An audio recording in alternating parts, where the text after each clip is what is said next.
Hello guys, in this video I am going to show you how to manage cards in the Stocard application.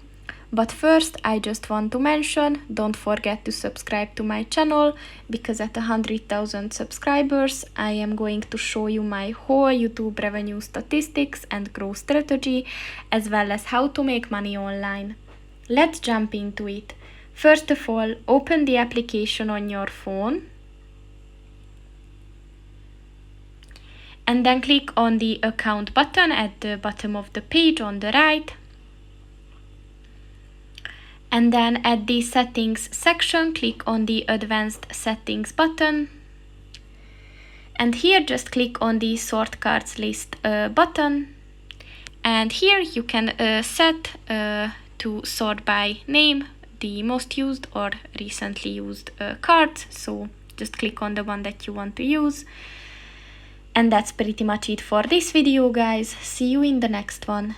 Goodbye.